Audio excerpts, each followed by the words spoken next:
project? Well, SA Flyer magazine editor Guy Leitch joins us now for more on this. Guy, good evening. Thanks very much for your time. As a seasoned communicator yourself, what's a company's CEO trying to achieve when he decides to pen an open letter? Yeah, hi, very nice to be with you. Well, the simple truth is that SAA Technical has really had a rough time of late with loss of staff and with being underfunded because it's suffering the same problems that SAA is in terms of shortage of capital and shortage of money. It's also had a rush of extra work to do in terms of aircraft that have to be put back into the original condition they were at end of lease. So they haven't been able to attend to the aircraft that need regular maintenance as well as they should have, and that's been really affecting Comair, which for many years has been using SAA Technical to do their maintenance. So the pressure has been on Comair for some time, and it's been necessary that they make the decision to move the aircraft away from Comair, even if it costs them, to move them away from SAA Technical, even if it costs them a lot more to take them overseas to get their maintenance done. Is it a coincidence that they have decided to make this announcement now, a day after South African Airways was, of course, given that lifeline? I think it's important to put the SAA lifeline, as you call it, into context. Although the money was allocated now in terms of an appropriation through the current medium-term budget yesterday, this money was in fact allocated to SAA 9 months ago as part of the approval of the turnaround strategy.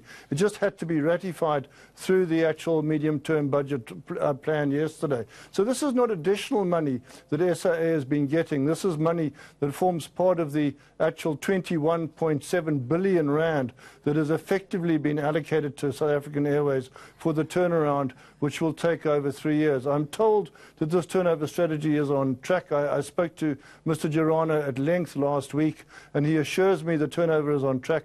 So they're not requiring any additional money that hasn't been budgeted for at this stage. From what you know, Guy, this technical tardiness on the part of South African Airways, technical, how far does it stretch? Does it affect other airlines as well beyond Comair? And what about South African Airways itself? That's a very good question. South African Airways hasn't been affected as badly itself because it's been cutting routes a lot over the past year, and it's got a lot of spare capacity in terms of aircraft. It's got aircraft sitting on the ground that would normally have been flying, so it's got spare aircraft. Interestingly, it hasn't affected Mango so much, which would suggest that SAA Technical has been giving Mango a slightly better deal.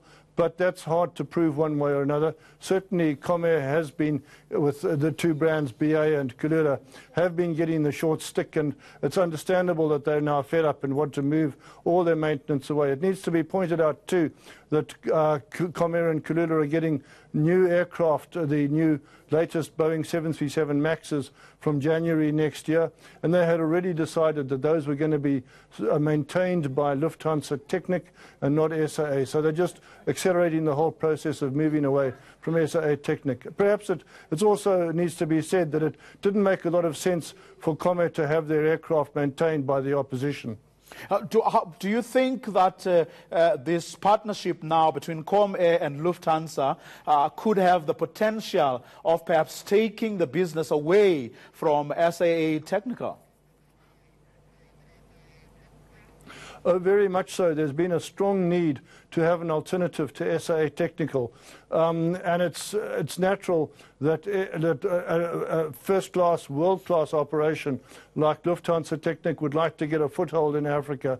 Having Comair make this move is a great launching opportunity. I'm sure a number of other airlines will follow suit, although it needs to be noted that Fly Safair have been doing all their maintenance from day one, so they're not going to move quickly, but there are many other operators across southern Africa, and indeed perhaps the rest of sub-Saharan Africa, that would love to get their maintenance done here in Johannesburg. So it's a really good move from them that Lufthansa Technik is starting to operate in Johannesburg.